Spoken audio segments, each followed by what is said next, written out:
I want you to think about the last time you opened a Nintendo 3DS. Not turned on a Switch, not booted up an emulator, actually flipped open a 3DS, heard that little startup chime, and waited for that bottom screen to load. If that made you react like this,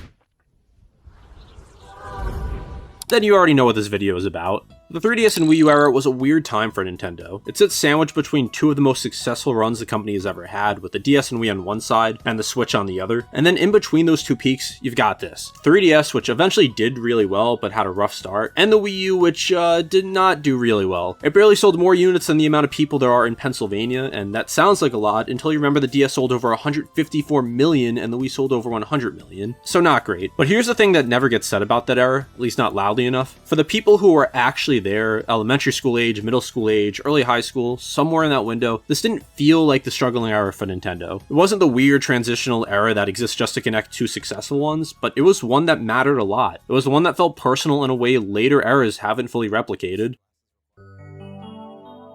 I got my DS in 2007 when I was 4, and my Wii about a year later. For the next several years, that was basically the whole story. I wasn't following gaming news, I wasn't keeping track of those release dates. If it had Mario in it, I played it. If I tried something at a friend's house and really liked it, I wanted it. My entire relationship with games was that simple, and it didn't need to be anything more than that because I was just a little kid. That started changing around 2012. I got a Wii U in 2013 as a gift, the bundle with New Super Mario Bros. U, and I got my 3DS not long after. And somewhere in that stretch, for the first time, I actually started paying attention. Not just to what I was playing, but to what existed, what was coming out, what people were excited about, or what I actually wanted, not just what was in front of me. This is also where I noticed that Nintendo wasn't really everyone's thing anymore. Most of you who are around my age probably remember everyone having a Wii and a DS, but when the PS4 and Xbox One just launched, those were the real next-gen consoles. That's what people at school were talking about, and the Wii was this thing some people had and most people didn't. And if you mentioned it in a conversation about gaming, you might get a look like you just told a boomer that you'll be able to afford a house before the age of 50. Being into Nintendo in 2013 and 14 required a little more commitment than it used to, and somehow that made everything better in a way. Before we get into why this era was great, we should probably talk about how both these systems started, because neither one looked like a winner out of the gate. The 3DS launched in February 2011 at $250. For a handheld, the launch lineup was not inspiring. Steel Diver, which nobody asked for, a handful of ports and launch window games that weren't exactly making the case for the hardware. Sales were bad enough that 5 months later, Nintendo dropped the price by $80. 5 months before the system had even made it through its first half year on the market, Nintendo was already panicking. But here's the part I genuinely love about this story. Nintendo actually did something for the people who bought a full price 3DS. Early adopters who paid full price got something called the Ambassador Program, and that was 10 NES games and 10 GBA games on the 3DS. Some of these haven't even officially been released anywhere else since. Nintendo overcharged you, they knew it, and they sent you games to make it right. This is just something I can never see modern Nintendo doing. The 3DS did eventually recover and became a solid success in its own right, but the road there was very messy. The Wii U story is different, and honestly more interesting, because the problems were almost entirely self-inflicted. It launched in November 2012, and Nintendo immediately discovered that it could not explain what this product was to a normal person. The name alone was a catastrophe. Wii U kind of sounds like a sequel to the Wii, which it is, but it also sounds like it might just be a new accessory for the Wii you already owned. And this wasn't hypothetical confusion either, because parents were walking into GameStop and asking if the gamepad worked with existing Wiis. Store employees had to explain over and over that this was a brand new console. That conversation happened thousands of times across thousands of stores, and it happened because Nintendo's marketing had somehow failed to communicate the most basic fact about their product. The ads just made it worse. Early Wii U commercials focused so heavily on the gamepad, showing it being handed around, showing the touchscreen, showing people using it without ever really establishing that this was a new box under your TV. You could go watch them right now and understand how someone might come away thinking it's a tablet add-on. The Wii U never recovered from that confusion. Third-party support dried up almost immediately when it became clear the console wasn't hitting sales targets. By the time Nintendo's own first-party games were making a real case for the hardware, the damage was done, but the games themselves,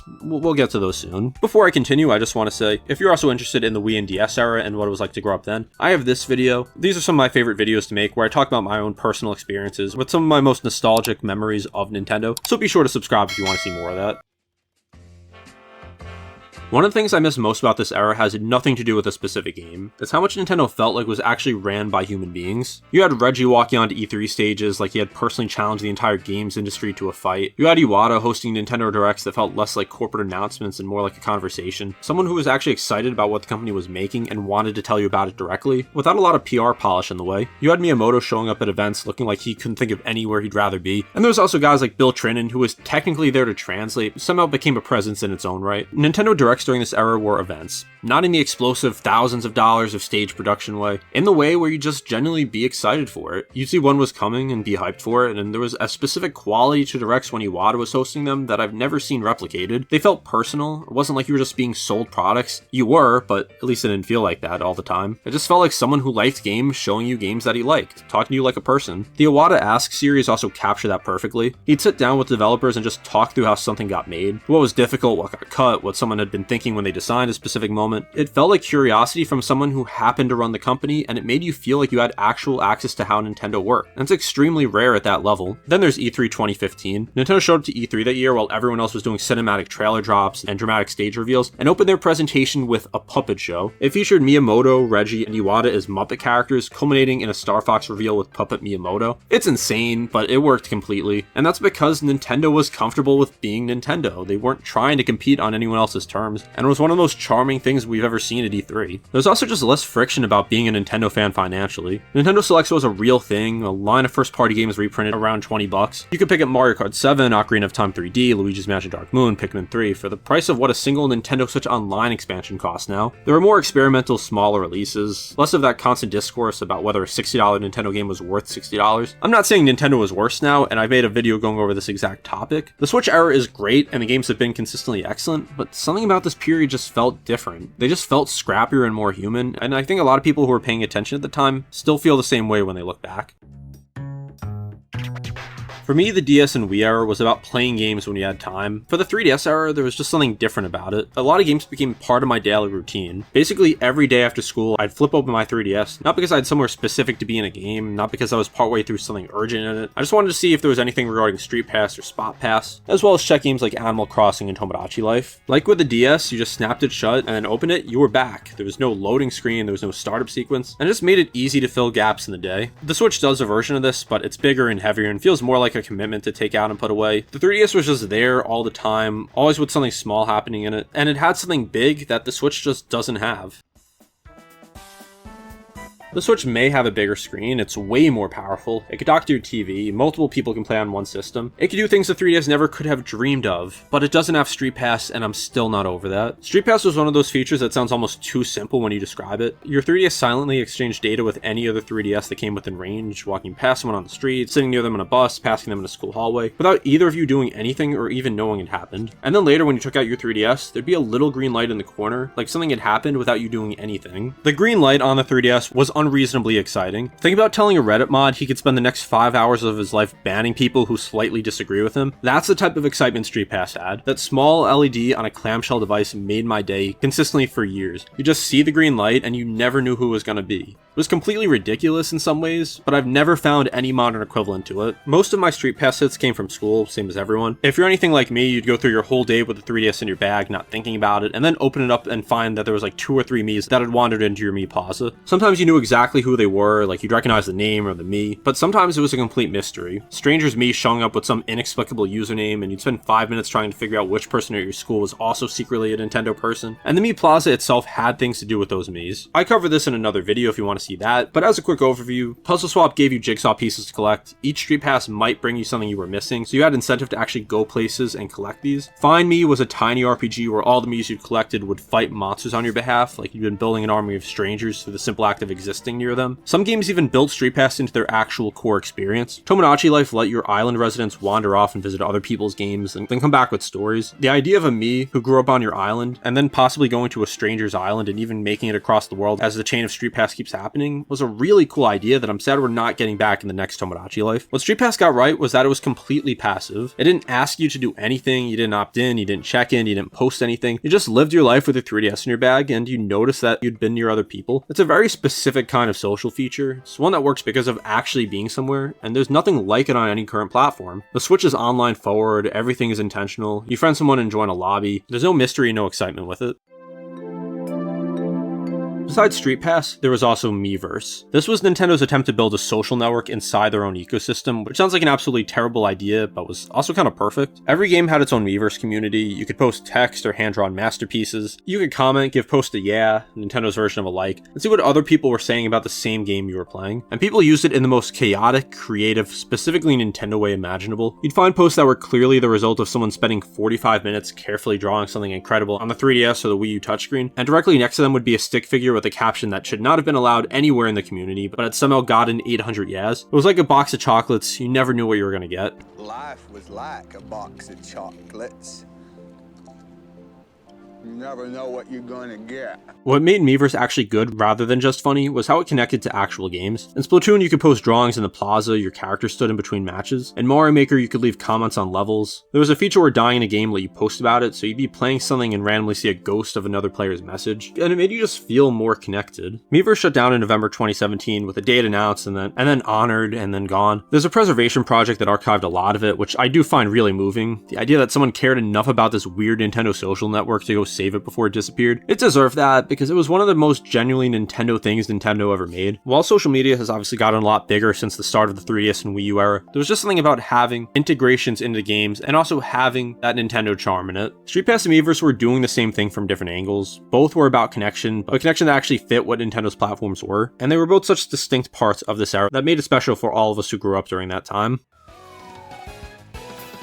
So talking more specifically about the Wii U, it's a console I have a lot of complicated feelings about, and I want to try to explain it honestly. The central idea, as you know, was a gamepad, a large controller with a touchscreen in the middle. The concept was that having two screens opened up experiences you couldn't have any other way. Games use this to varying degrees. When it worked really well. Nintendo Land, which was a launch game, was probably the best version of the whole idea. Besides inspiring the name of a popular YouTuber who's a big 3D Mario fan, it was a collection of Nintendo-themed asymmetric multiplayer games, where the gamepad player had fundamentally different information than everyone looking at the TV. Mario Chase, where one person on the gamepad can see the whole map and is running for everyone else who can't. Luigi's Ghost Mansion, where one person is an invisible ghost on the gamepad trying to knock everyone out, while the other players sweep flashlights around the TV trying to find them. These weren't complicated games, they were simple, but they could only exist on this hardware, and they were extremely fun in a way a lot more elaborate games weren't. This was actually the game that made me want a Wii U, because I played it at a friend's house in 2012, and I knew I wanted it. For certain games, you used to have people hide under a blanket, like the Luigi's Mansion game and the Mario one, and it's some of the most fun I've ever had with a video game. There was Super Mario Maker, which might be the best argument the gamepad ever made for itself. Dragging and dropping level elements directly onto the touchscreen with the stylus, placing enemies in pipes and power-ups like you were sketching on paper, testing your level instantly with one button. It felt completely natural. The barrier between thing in your head and playable level basically didn't exist, well, unless you wanted slopes. That game could only have worked the way it worked on this hardware, and it worked beautifully. Well, not exactly, because this was on the 3DS as well, but we don't really talk about that. And then the Switch version does have some differences. But besides games like this that really took advantage of the gamepad, there were some that were just kind of there. Displaying a map, duplicating the TV screen, offering some minor touch functionality that you used like twice and forgot about. These could feel kind of shallow, but it was a nice convenience to have that you were used to only having on the DS or 3DS. However, the thing I kept coming back to though was the off-TV play. The ability to just switch your game from the TV to the gamepad and keep playing, no TV required. It was one of the best features any Nintendo console had ever had, and didn't require any cleverness from developers. It just worked for almost every game. If someone needed the TV, fine, keep playing on the gamepad. That feature alone made the Wii U meaningfully better than it otherwise would have been, and it's also, not coincidentally, the entire premise of the Nintendo Switch. The Switch is the Wii U's best idea fully realized, the portable console hybrid concept, the ability to take your home gaming experience with you anywhere. It's just the off-TV play evolved into a whole product identity. But remember, the Wii U got there first, awkwardly, with a controller that was clunky but also surprisingly ergonomic. But the idea was right, and it just took another generation to figure out how to really evolve this. One other thing that always gets buried under all the discourse about the Wii U's failure was that the games were actually pretty good. The Wii U didn't have the strongest Nintendo first-party library of any console they ever made, but it was surprisingly solid. Mario Kart 8, which is arguably the best Mario Kart ever made, not counting its deluxe counterpart. The anti-gravity sections changed how tracks could be designed, the visual overhaul was massive, and the soundtrack is just perfection. The fact that Nintendo ported it to the Switch as Mario Kart 8 Deluxe with some additional content and it became one of the best-selling games of all time tells you everything you need to know. The game was excellent, but it was just on the wrong system. Splatoon launched a franchise out of nothing, a Nintendo-made third-person multiplayer shooter where the primary objective was covering the map in your team's colored ink, and you're all squid kids called Inklings. It was a very innovative and fun game and found an audience that's still going strong today and has had multiple sequels with another one planned for later this year. Super Mario 3D World is one of the best co-op games Nintendo's ever made, and a very underrated Mario game. 4 players simultaneously, all trying to reach the goal flag, all trying to mess with each other, basically like a 3D New Super Mario Bros. And then Mario Maker, which I already mentioned. There were other fantastic games, like the Zelda remasters, like Pikmin 3, Donkey Kong Tropical Freeze, Captain Toad Treasure Tracker, Kirby and the Rainbow Curse, Yoshi's Woolly World. A lot of these games have been ported to the Switch for good reason, but there are a couple that I mentioned that are still stuck on the Wii U. Something else that shaped this era in ways that are only fully visible in retrospect is how different buying and discovering games felt, especially the eShop, which had its own personality. Opening the 3DS or Wii U eShop was its own kind of activity as it felt fresh. I'd open it with no intention of buying anything, just browse, watch a trailer, read a description, scroll through the new releases to see if anything interesting had shown up. The library here just felt alive somehow, and there's just always something appearing that you hadn't noticed before, and some weird niche game you couldn't quite believe existed, but were somehow glad it did. Demos were a legitimate tool in this era. You'd download a demo for something you were on the fence about, play it a few times, sometimes with an actual hard cap on the number of launches, but it did make you deliberate about when you use them. One of the most famous examples of a demo on the 3DS was Fire Emblem Awakening. Fire Emblem was not the juggernaut it is today, and this was potentially the last game in the series until Fire Emblem Awakening just took off, and who knows how the demo played into that. The Virtual Console made the past accessible in ways that felt completely natural. You could download Game Boy games, GBA games, NES games, all sitting right there. It just felt like more options. Now this was on the Wii originally, but having more games, especially on the go, made them even more accessible. Sadly, the eShop for both 3DS and Wii U closed in March 2023, and this is where I want to be direct. That's a loss that gaming culture has not fully reckoned with. Anything that existed only digitally on those platforms is now gone in a way that isn't true of almost any other medium. A book goes out of print, there's still copies. A movie loses distribution, there's always ways to find it. A 3DS game that was digital only and hasn't been ported anywhere, it's just gone. It's not hard to find, it's not available for a high price unless it's already on a 3DS system. It's just gone. There's games from this era that a meaningful number of people who love them will simply never get to play. Of course there is game emulation, but it's not as accessible as just downloading a game from the eShop. This is also part of the reason why 3DS physical game prices have gone up so much recently. When the digital storefront closes permanently, physical becomes the only version, and a library this deep has a lot worth collecting, so I don't think the prices are coming down anytime soon. What really defined this era for me wasn't any single feature, it was how the games line up with where I actually was at the time, and the fact that I had no idea that was happening while it was happening. I was just playing stuff I liked, but looking back, each game was doing something specific for where I was at that age, and together they map out the story of how I went from just playing Nintendo games to actually having real opinions about games and expanding my catalog of games. One of my favorite games on the 3DS is Tomodachi Life, which a friend showed me on his 3DS, and I immediately wanted it. It's technically a life sim in that you put Miis on an island and things happen to them, but what things happen means in practice is 2 of your characters fall in love with some of your input. Someone requests a food combination that makes no nutritional sense. A character you've forgotten about shows up in a dream sequence wearing an outfit that feels targeted at you. I put a bunch of friends and just completely random people on this island and even made my own lore for it. And I just spent months playing this, just watching what happened. There was just so much personality here and I could play it for a long time without getting bored. And if you look for this game now, it costs over $100 now. The Switch version is set to come out in 2 months for $60 for perspective. Animal Crossing New Leaf was another sim game, but a very different one. Instead of having this whole island of Miis, you just have your own villager. It's just a very slow, calm game, and something I wanted to check in on every day. In New Leaf, you just built your town as the mayor, and that could be slowly, over months, sometimes over years, and it grew with you in your actual life. You'd visit parts of your town, visit your friends' towns, get sad when a villager moved, and while I like New Horizons on Switch, it didn't capture the magic of New Leaf for me. Pokemon Omega Ruby was where I actually thought I would become a big Pokemon fan because I've bounced off multiple Pokemon titles over the years. Ocarina of Time 3D and Majora's Mask 3D are where things get interesting from a generational perspective. While they are remakes, for me they were just games. I didn't play the Nintendo 64 versions before these, so to me, these were my first experiences with them. Smash for 3DS got me really into this series, and for the next 2 or 3 years of my life, I was obsessed with Smash. I would constantly do local tournaments, I would do online tournaments, and this is a game I'd play with my friends all the time until Smash Ultimate came out. All of these 3DS games kind of just blended together to make this era special for me.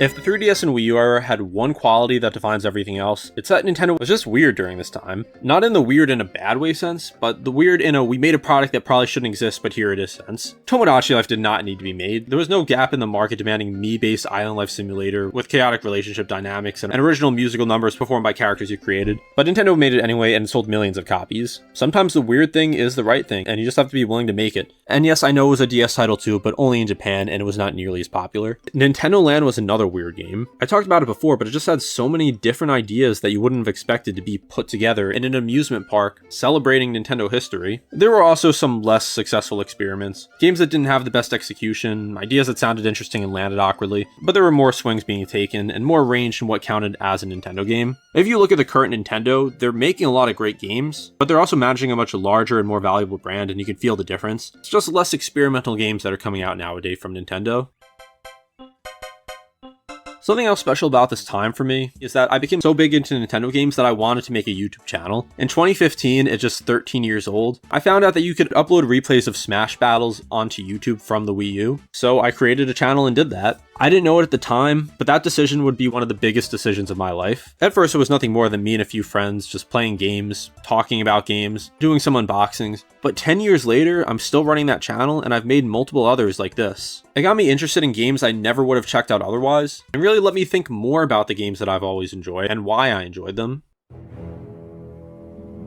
This may not have been the most successful Nintendo era, in fact it was one of their least successful, but for me at the time it didn't feel that way. I wasn't reading IGN articles about too much water, I was just playing Smash before school. That's not me just ignoring business reality, it's just the actual experience of being the right age for this era. You weren't tracking market share, you were checking your Animal Crossing town, you were building up your Mii Plaza, you were watching Nintendo Directs and getting excited about things that were coming. The platform might not have been selling the way Nintendo wanted, but the games were still good. This is a time when there weren't as many Nintendo fans. Most kids had PlayStations or Xboxes. A lot of adults didn't see reasons to buy a Wii U or 3DS. So there was a more niche feeling to being a Nintendo fan at the time. For anyone who grew up only knowing a world where the Switch dominates, I don't know how to fully explain what it felt like to be a Nintendo fan in 2014. It also made it easier to make friends with other Nintendo fans. Nowadays it seems like everyone has a Switch, and you can never tell who's actually a big Nintendo fan or who just has the console. But if you saw someone carrying around a 3DS, or if you went to someone's house and saw a Wii U, chances were they really liked Nintendo.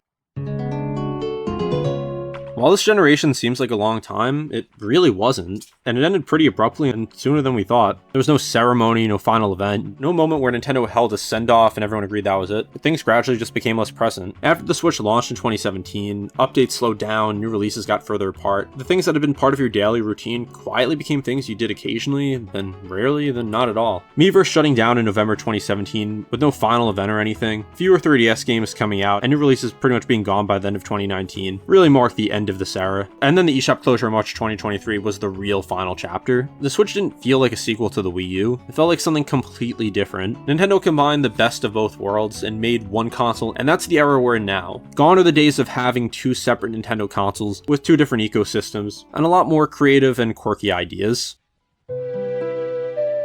So I've been thinking about making this video for a while, because this was a very important part of my life. The 3DS and Wii U generation was not Nintendo's most successful era. It didn't sell the most hardware or make the most money. By any commercial metric you use, it clearly sits below the peaks of either side with the DS and Wii or the Switch. But if you were the right age for it, middle school, early high school, somewhere in that window, you probably had a similar experience to me if you liked Nintendo at the time. There's a good chance these weren't your first Nintendo consoles, they weren't mine, but it was the first time I really started to take Nintendo seriously and learn a lot more about what they had to offer. I'll never forget the memories I have of StreetPass, Miiverse, eShop, and the overall vibe of the time. And then there was the people at Nintendo who just gave the company personality. Reggie, Iwata, Miyamoto, you know their names, you know their faces, you had a sense of who they actually were. Iwata in particular with the directs, the Iwata-esque interviews, the way he clearly just loved what he was making and wanted to share that directly. He made Nintendo feel like it was run by someone who cared about the same things you did. In fact, one of the most noble things he did was take a pay cut during this era so they wouldn't have to lay off employees. And when he passed in 2015, it actually hurt. It was devastating, and a big part of Nintendo was lost with Iwata. These times weren't perfect even for me. There were games that flopped, there was times Nintendo made bad decisions, and the Switch is great, it's a fantastic console, but there was also something about the smaller, weirder, more personal era of Nintendo that I keep coming back to. As Todd Howard said, It just works. And that's my retrospective on the 3DS and Wii U era, what it was like to grow up during this time. I've said this a couple times in the video, but if you grew up around the same time as me, you probably have a lot of similar experiences, and I want to hear about them in the comments. If you didn't grow up during this time, if you're older than me, or if you're younger than me, and didn't really get to experience this era like this, I hope I painted a good picture of what it was like, because there was something truly magical about this time. If you made it to the end of this video and liked it, hitting the like button and subscribing so you can see my other content helps me out a lot. I have a lot of other videos. I have this video you should check out if you want to hear more personal stories like this, as well as a ton of other content, and also join my Discord if you want. I may make another video in this about the Switch era, so be sure to stay tuned for that, and thank you for watching.